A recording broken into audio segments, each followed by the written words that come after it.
test.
Is that right?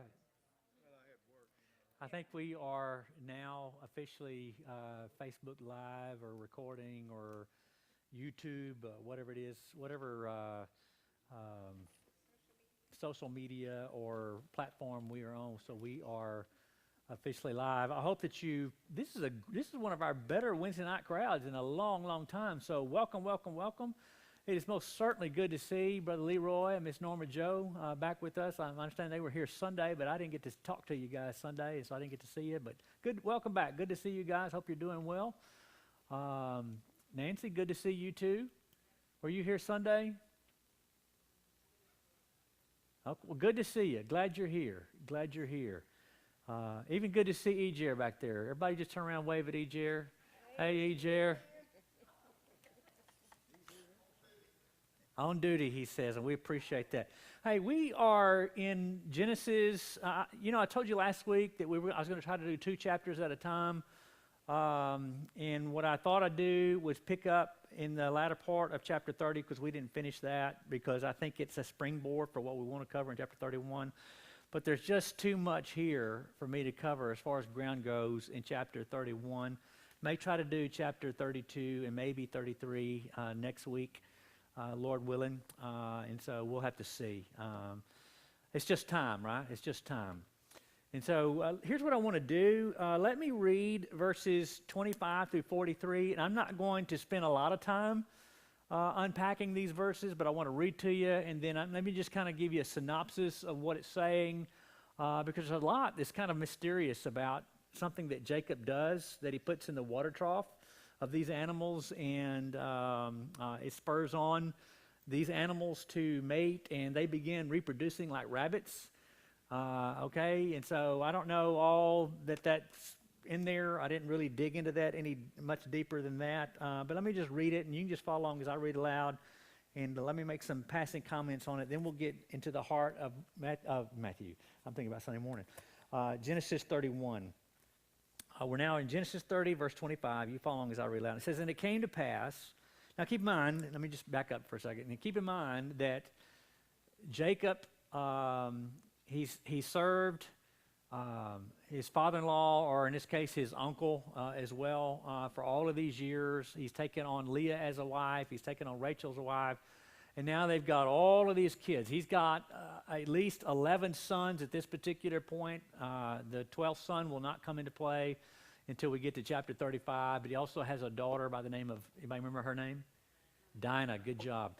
And so he's got 12 kids at this particular point, okay? And so he's tired of living with father-in-law. He's tired of serving the father-in-law. He's ready to get out on his own and make it his own and provide for his own family. And so he's wanting to cut a deal with his father-in-law about, hey, I came to you basically with nothing. I've served you all of these years, and here's the pact that I'm wanting to make with you. And this is what we see here in verses 25 through 43. Again, Genesis 30, verse 25 says, "And it came to pass when Rachel had borne Joseph," okay, "and Jacob said to Laban, 'Send me away that I may go to my place and to my country.'" So he's wanting to go back to his own homeland, which would be Canaan land, okay? Verse 26, he says, "Give me my wives and my children for whom I have served you, and let me go, for you know my service which I have done for you, that I have done all this to be pleasing to you. I've done all that I'm willing to do, so let me go. I'm going to take my wives, my kids, and we're leaving." Now, notice what Laban does here in verse 27. "And Laban said to him, 'Please stay, if I have found favor in your eyes, for I have learned by experience that the Lord has blessed me for your sake.' And he said, 'Name me your wages, and I will give you.'" Hey, what will it take for you to stick around, okay? So Jacob said to him, he said, "All right, you know how I served you and how your livestock has been with me. That is, I have been the shepherd, if you will, to your livestock, your sheep and your goats." He says, "You know how I have served you and how your livestock has been with me. For what you had before I came was little, but now it's increased a great amount, and the Lord has blessed you since my coming. And now when shall I provide for my own house? And he said, what shall I give you? And Jacob said, you shall, now watch this. Jacob says, you shall not give me what? Anything. If you will do this thing for me, I will again feed and keep your flocks. He said, okay, I'll tell you what I'll do. I'll hang around just a little longer, but here's going to have to be the deal. And here he's now laying out the deal. Verse 32, let me pass through all your flock today, removing from there all the speckled and spotted sheep, and all the brown ones among the lambs, and the spotted and speckled ones, speckled among the goats. And he says, and these will be my wages. So I think he's talking futuristically here, because in the eastern region, almost all of the sheep were white, and almost all the goats were black, okay? So it would be very, very rare for there to be speckled goats or brown sheep, okay? And so at this particular time, there may be just a handful. And so what does Laban, you're going to see what Laban does here in a moment. Verse 33, he says, so my righteousness will answer for me in time to come. When the subject of my wages comes before you, everyone that is not speckled and spotted among the goats and brown among the lambs will be considered stolen if it is with me. In other words, I'm going to remove the potential here that I manipulated the process, okay? Now, verse 34, and Laban says, oh, that it were according to your word. Now, Laban's looking at this thinking, okay, all right, I'm going to take out all the current speckled, and I'm going to take out all the brown animals, and I'm going to move them away. And so what are the odds if you make white with white and black with black, that is black goats with black goats and white sheep with white sheep, what are the odds you're going to get speckled? Slim and none, and Slim just walked out the door, okay? And so Laban's thinking, man, my son-in-law is not nearly as smart as I thought he was. Verse 35, so he removed that day the male goats that were speckled and spotted, and all the female goats who were speckled and spotted, and every one that had some white in it, and all the brown ones among the lambs, and gave them into the hands of his son. So they are being separated, they're being dispersed. Then he put 3 days' journey between himself and Jacob fed the rest of Laban's flock. So get the picture here. So he's left with these white lambs and these black goats. And so Laban's sons have taken these other animals, these potential animals that you might mate with, and get these speckled that he's saying, hey, will eventually be mine. And so one of two things are going to have to happen. Either Jacob knows something about farming and ranching, okay, that maybe Laban did not know, or God's going to have to work a miracle here, okay? Look what happens. So Laban has left. He's about 3 days away, okay? He's gone on a little journey here, and he's taking some flocks. Now, what happens? He's left with these white sheep and black goats. Now, Jacob took for himself, now here's what I think is a little mysterious. Now, Jacob took for himself rods of green poplar and of the almond and chestnut trees, peeled white strips of them, okay? So he's peeling the bark and the fruit from these trees, okay? And he's exposing the white, which was in the rods. And the rods which he had peeled, now watch this, he set before the flocks in the gutters and the watering troughs where the flocks came to drink, so that they should conceive when they came to drink. And what he's saying is, this is probably not the right thing to say in church, but this is like an aphrodisiac being given to these animals, okay? And I don't know if it's some kind of concoction that he's come up with. Verse 39, so the flocks conceived before the rods, and the flocks brought forth streaked. Now what? Brought forth streaked and speckled and spotted. Then Jacob separated the lambs and made the flocks face toward the streaked, and all the brown in the flock of Laban, and he put his own flocks by themselves and did not put them with Laban's flock. And it came to pass, whenever the stronger livestock conceived, that Jacob placed the rods before the eyes of the livestock in the gutters, that they might conceive among the rods.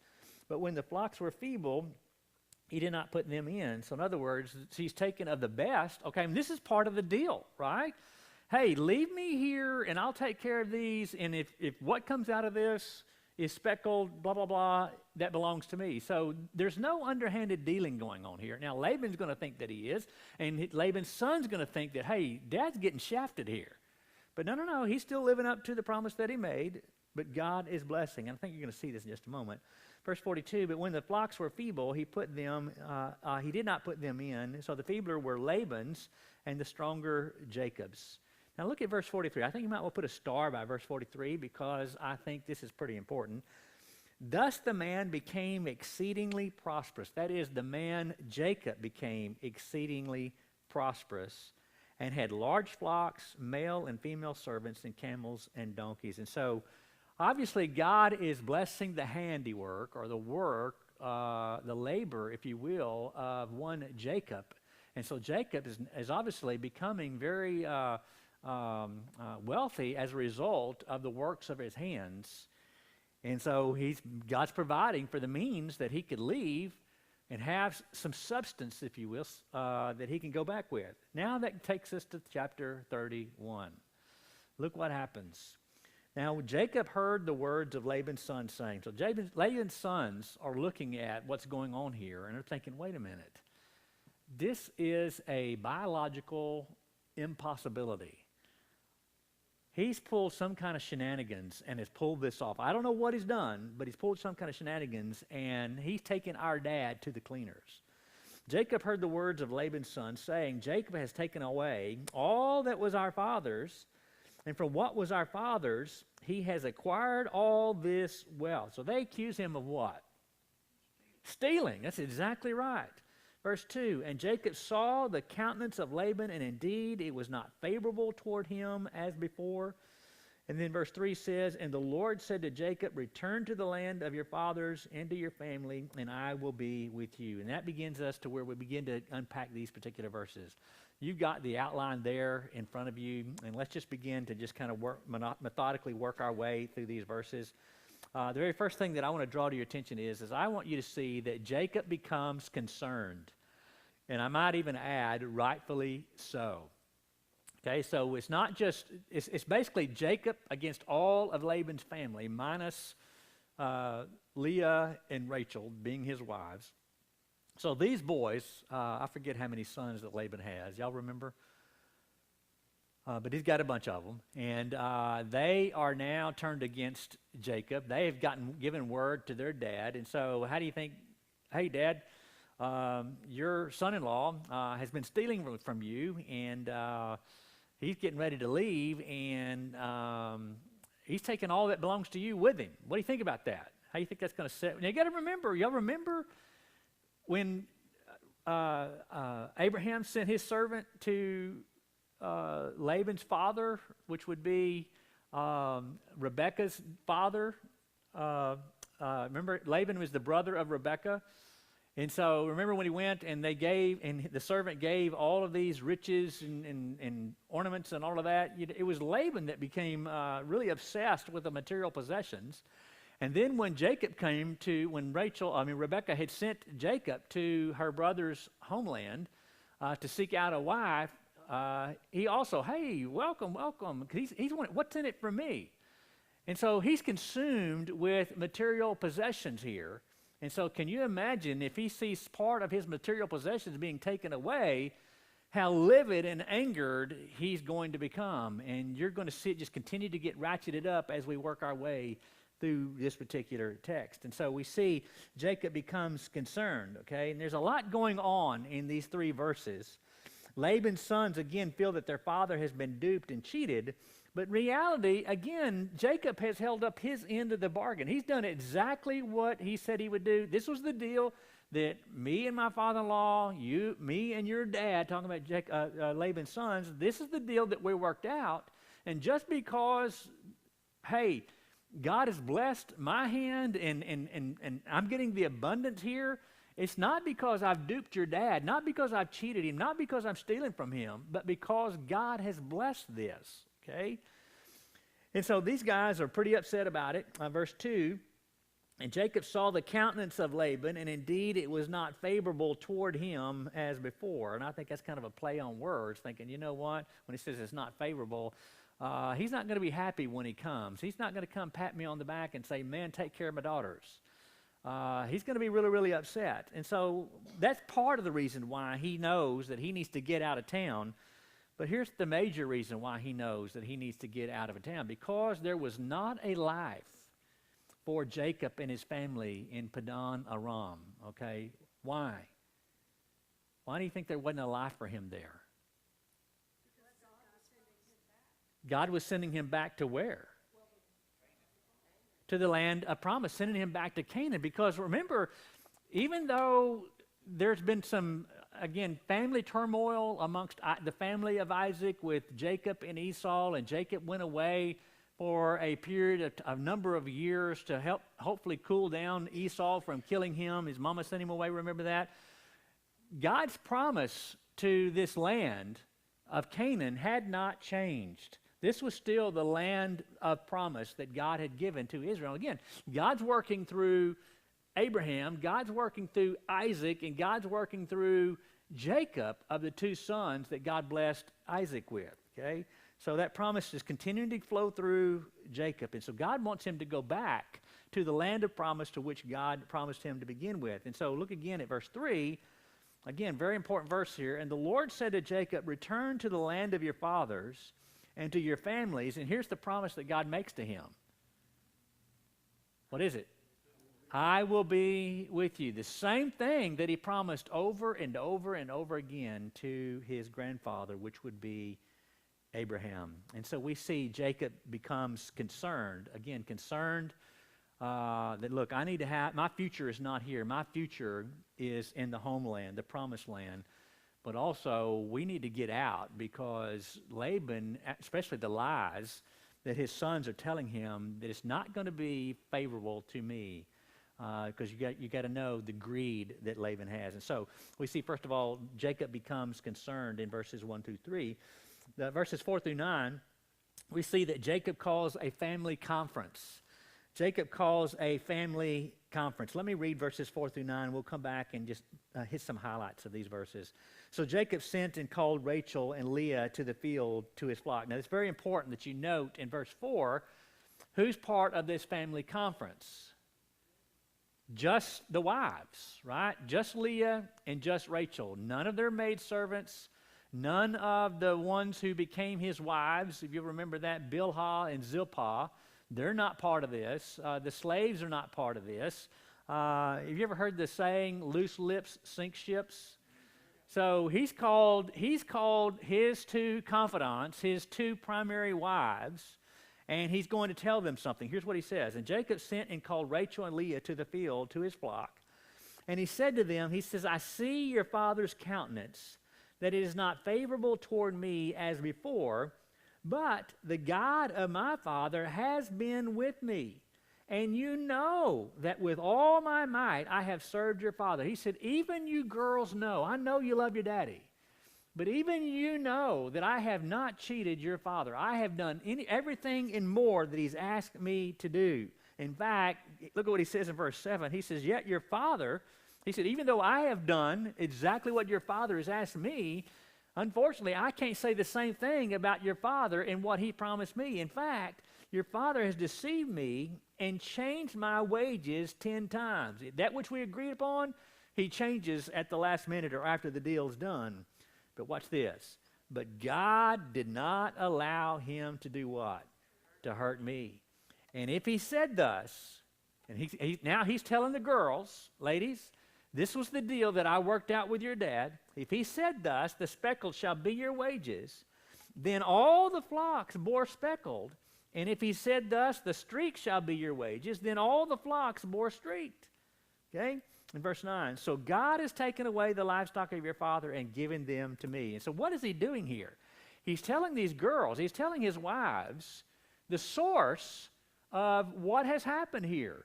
God has done this for me. I'm not stealing from your father. This was the deal. This is the pact that we worked out, and God has worked it out in my favor. Okay? And so this conference is basically twofold. He likens unto Laban's dislike, hey, that your father's not been does not like me. He's pretty mad right now because he thinks that I have deceived him and duped him, and your brothers are certainly not helping the cause. And then you look at verses 6 through 9, he's saying, you know what, your dad, and I think he's trying to carefully choose his words, for lack of better ways of putting it, because he doesn't want to make these girls mad, talking bad about their dad. But let's be honest, girls, I think you know this, but your dad is not exactly the most honest man on the planet, okay? So he calls this family conference. Again, it's important to note, you might put that in your notes somewhere, it's just him, Rachel, and Leah, okay? I think he does that for a reason, because guess what? He's not going to have to call in Laban and say, okay, Laban, deal's a deal, we're out of here. No. If he's going to leave, how's he going to have to do it? He's going to have to do it secretly, okay? Because I promise you, Laban is not going to let him leave on his own fruition, okay? Laban's not going to allow that to happen, because you're going to see that in just a moment. So we see Jacob becomes concerned, verses 1 through 3. Jacob calls a family conference, verses 4 through 9. And then we see Jacob's confession to his wives in verses 10 through 13. Now he's going to relate the promise that God had given to him to his wives. This is basically his testimony, for lack of better ways to put it. I could have used the word testimony, but you know me, my ADD kicked in, or my OCD kicked in. I had to keep it with the alliteration of C. And so Jacob's confession to his wives. Look at verses 10, 11, and 12. And he's going to say, you want to know why this has turned out in my favor? You want to know why I've been blessed? Let me tell you why. Verse 10, he says, in verse 9, he says, and God has taken away the livestock of your father and given to me. And it happened at the time when the flocks conceived that I lifted my eyes and saw in a dream, and behold, the rams which leaped upon the flocks were streaked and speckled and gray-spotted. Verse 11, and the angel of God spoke to me in a dream, saying, Jacob, and I said, here I am. Now, Jacob's relating this story, this experience that he had with God, to his wives. And he says, okay, and God said, and he said, lift your eyes now and see. All the rams which leap on the flocks are streaked, speckled, and gray-spotted. For I have seen all that Laban is doing to you. Now, what is he basically saying there? God has been keeping score. I immediately think about Romans 8:28. Are y'all familiar with Romans 8:28? Romans 8:28 goes like this, or says this. It says, and God causes all things to work together for good for those that love God and are called according to his purposes. And so God is the one who's been keeping score here. And God says, I saw and I have seen what he's done to you, and I have flipped the score. I have flipped the script. I have changed the odds here, okay? And so he's telling his wives, look, I've not done anything to deceive your dad. God has God up, if you will, and he's caused these things to happen. In fact, in verse 11, he says, and lift your eyes now and see all the rams which leap on the flocks are streaked and speckled and gray-spotted, for I have seen all that Laban is doing to you. Verse 13, I am the God of Bethel, where you anointed the pillar and where you made a vow to me. Now arise, get out of this land and go where? And return to the land of your family. Now again, this is the second time that God's told him to, hey, get out of this land and to go to that land. I think there's some spiritual application here, and that is this, is that we need to be real careful. God is saying to Jacob here, Jacob, don't lay down roots here. This is not your home. And I think in a very real sense that as far as a spiritual application goes for you and me is, I think when we look at this earth and this world, if we're not careful, we become very, very attached to this world. But I think God's speaking to us tonight, saying to us tonight, hey, let me remind you that this world is not your home. How many of you know that? This world is not our home. This world is not our future. And all of God's people said. And aren't you grateful for that? Because I'm telling you, this world is a sinking ship. It's destined for judgment. It's destined to be burned. But we're going to streets of gold.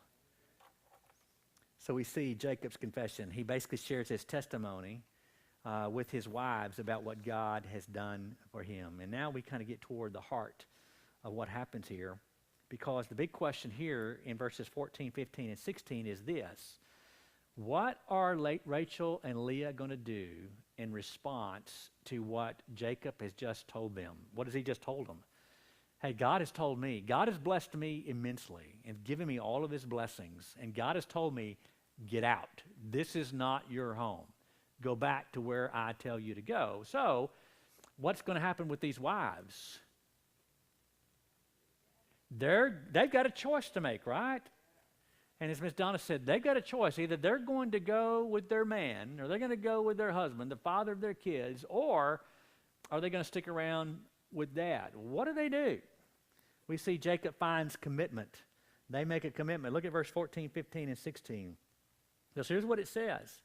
Then Rachel and Leah answered and said to him, is there still any portion of inheritance for us in our father's house? And so they're basically saying, is there really anything here for us?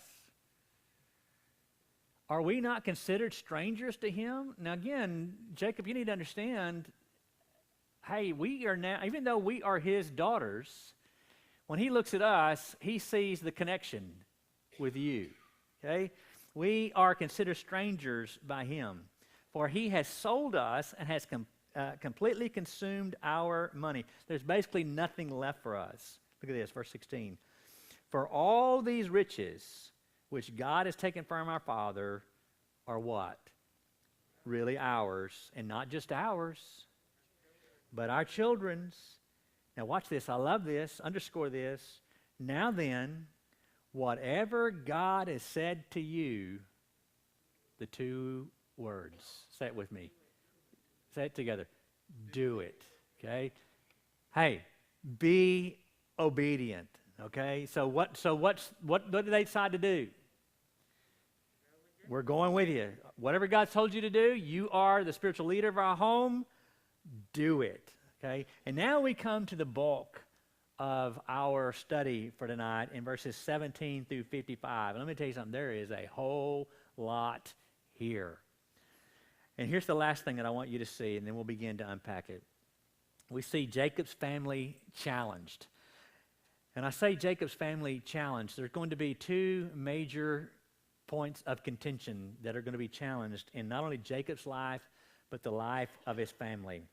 Well, let me read verses 17 through 35, and I'll come back and talk about it. All right, so again, we've already mentioned this by way of introduction a while ago, that if Jacob and his wives and all that belongs to him, if they're going to leave, they're going to have to do it how? Secretly. They're going to have to sneak out, if you will, because they know that Laban is not going to let them do this freely. So look what happens in verse 17. Then Jacob arose and set his sons and his wives on camels, and he carried away all his livestock and all his possessions which he had gained, which he had earned, and has acquired livestock which he had gained at Padan Aram, to go to his father Isaac in the land of Canaan. Now keep in mind that Isaac's very much still alive. You know, just a few chapters ago, you would have swore up and down that Isaac thought he was on his deathbed, but we're still 4 chapters away for him dying, okay? So he's wanting to go back to, not necessarily live with his parents, but to go back to his father's land, okay? Verse 19, now watch this, now Laban had gone to shear his sheep, and Rachel had stolen the household idols that were her father's. Ooh, isn't that interesting? Now notice 2 things there in verse 19 that I think just kind of leap off the pages at me. What is Laban doing? What's he doing shearing sheep? That's part of it. Disguising them?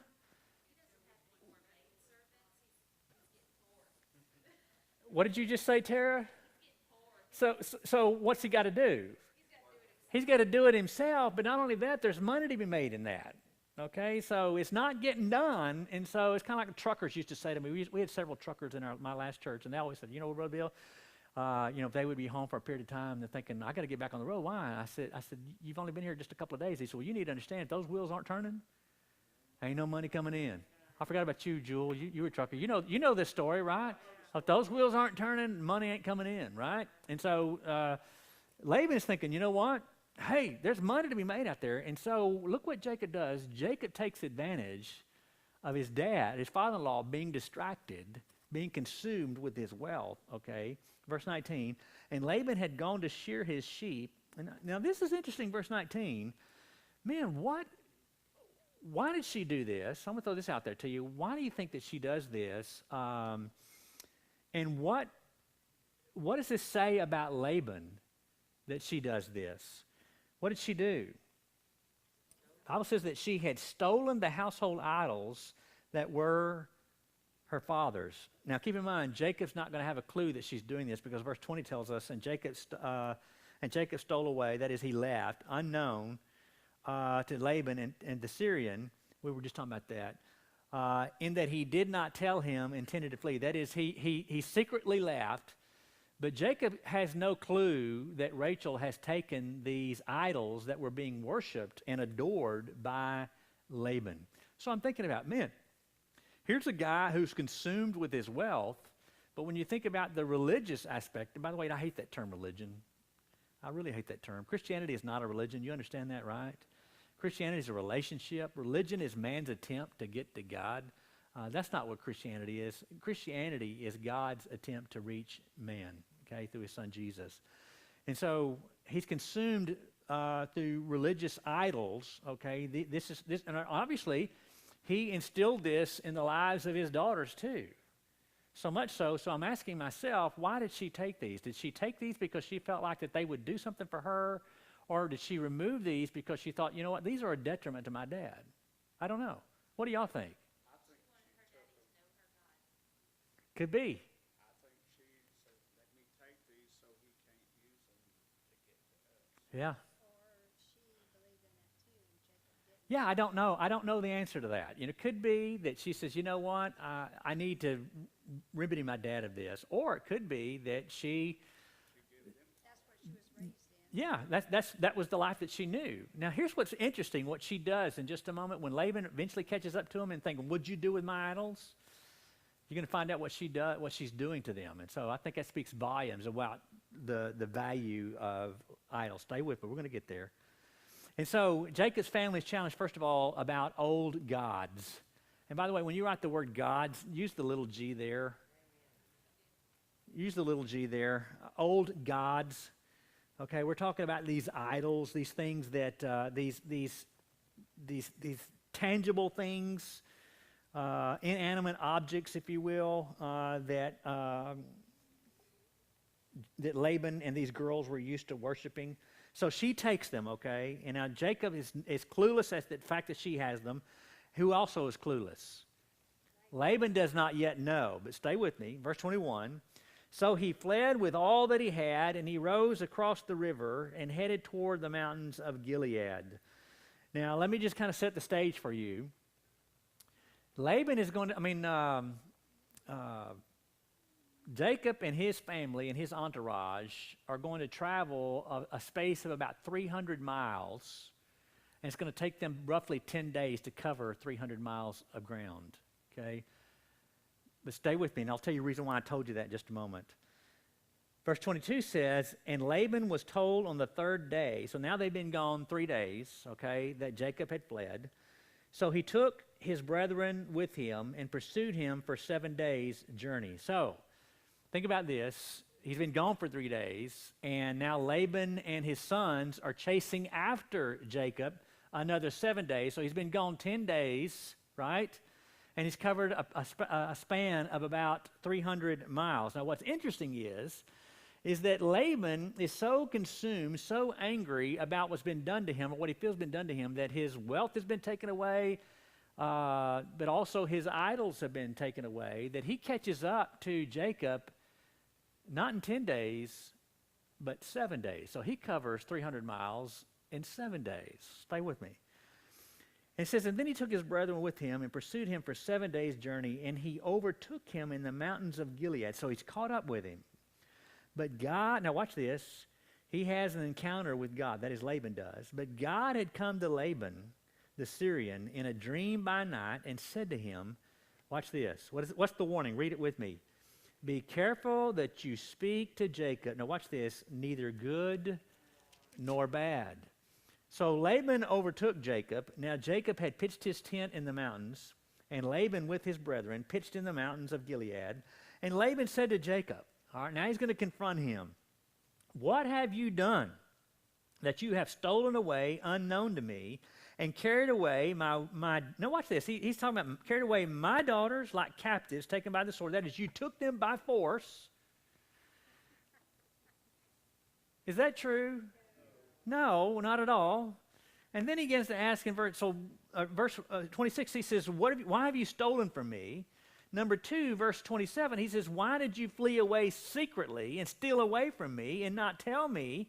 For I might have sent you away with joy and songs with timbrel and harp. What are the odds of that happening? Again, Slim and none, and Slim just walked out the door.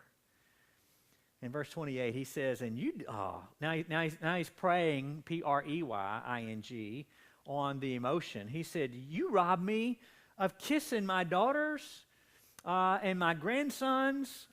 You've robbed me the opportunity of kissing them goodbye.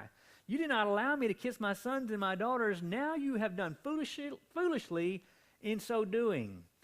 He said, it is in my power to do you harm. He said, you know, if it was up to me, I would take you to the woodshed. But watch this. But the God of not our father or my father, but who? But of your father. You see, Laban wouldn't know God if God walked up and introduced himself to him. Okay? But the God of your father spoke to me last night, saying, be careful that you speak to Jacob neither good nor bad. And now you have surely gone, because you greatly long for your father's house. But why did you steal why did you steal my gods? And Jacob's probably thinking like, what are you talking about? Now watch what happens. Watch what happens. This is funny to me. Why did you steal my gods? And then notice Jacob's reaction. He says, and Jacob answered and said to Laban, because I was afraid, for I said, perhaps you would take your daughters from me by force, with whomever you find and he says, he said, you're accusing me of this. With whomever you find your gods, do not let him live. In the presence of our brethren, identify what I have of yours and take it with you. For Jacob did not know that Rachel had stolen him, because Jacob is so convinced, hey, we don't have your gods. Man, you are so insanely jealous that you are making stuff up on the fly. Hey, if we have it, then this happened to them, okay? Because he's confident that they're not there. But watch this.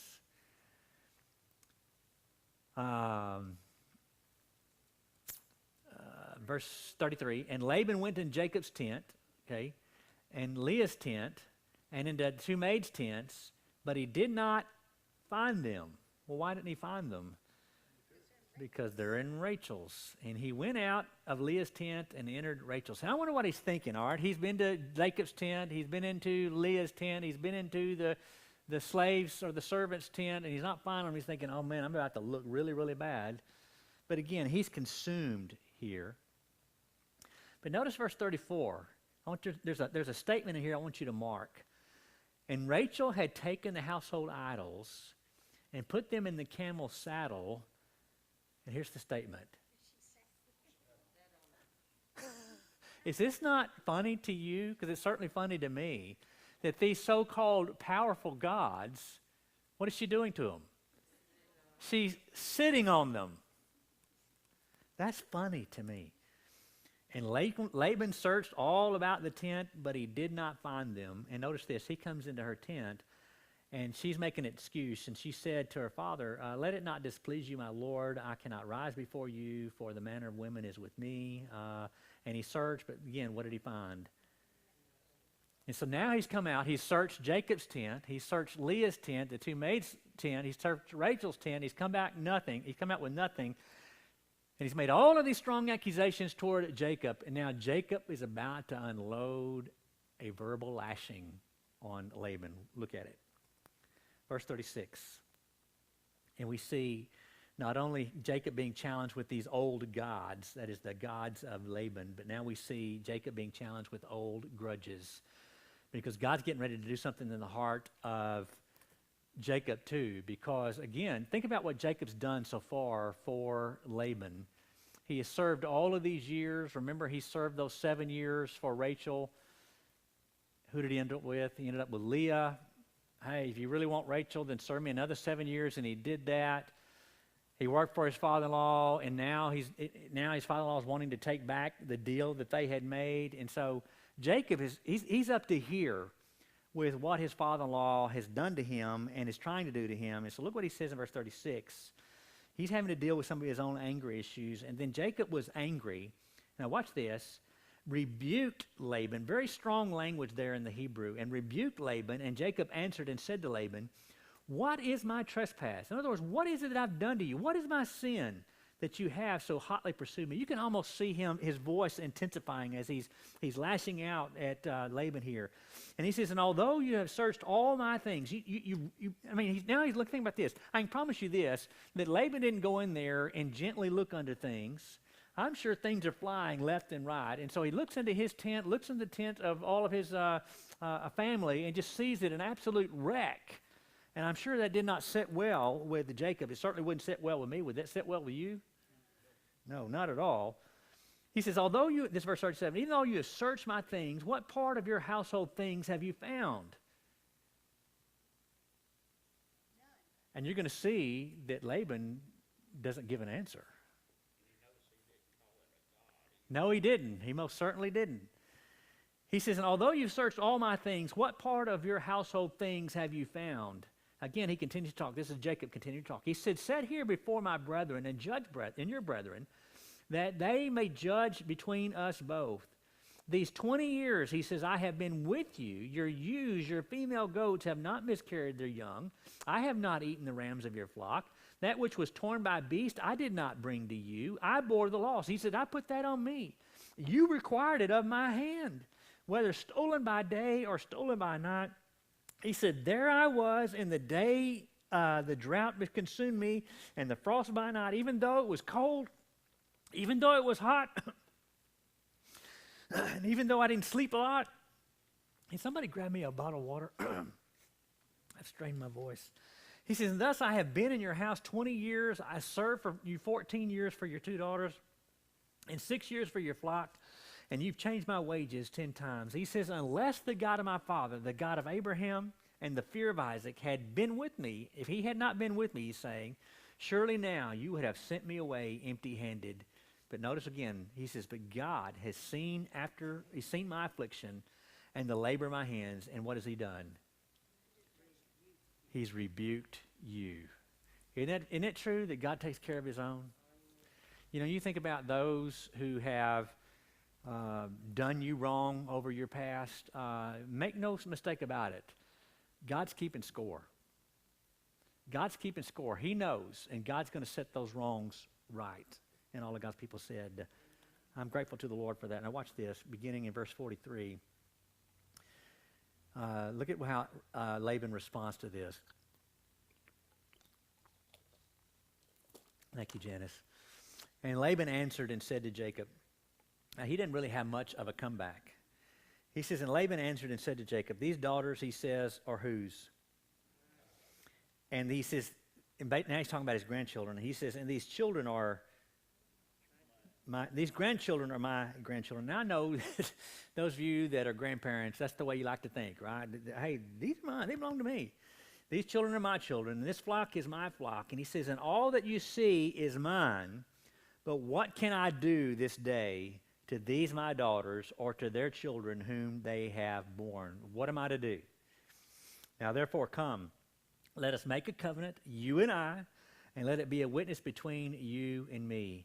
And Jacob took a stone and set up as a pillar. And then Jacob said to his brethren, gather stones. And they took stones and made a heap, and they ate there on the heap. And Jacob called it Jager. Now, how do you pronounce that, Sam? I put Sam on it. I could have called on any of it. And we'll just say Jager Shahah Dutha. Sounds good to me, right? But Jacob called it Gilead. And Laban said, this heap is a witness between you and me this day. Therefore, its name is called Gilead. And also Mizpah, because he said, may the Lord watch between you and me when we are absent one from another. He says, he's giving a warning here. He says, if you afflict my daughters, or if you take other wives beside my daughters, although no man is with us, see, God is a witness between you and me. Now, that's going to be me and my future son-in-law. we're going to have this little talk. You know, you just better treat her right, right? Verse 51, he says, and Laban said to Jacob, I appreciate y'all keeping me on the straight and narrow here. He said, here's this heap, and here is this pillar, which I have placed between you and me. And this heap is a witness, he says. This is the pact, this is the oath that we make to one another. This pillar is a witness that I will not pass beyond this heap to you, and you will not pass beyond this heap to me, this pillar to me for harm. In other words, I'm not going to do you harm, you're not going to do me harm. This is the covenant that we are making between one another. Verse 53, the God of Abraham, the God of Nahor, the God of their father, judged between us, and Jacob swore by the fear of his father Isaac.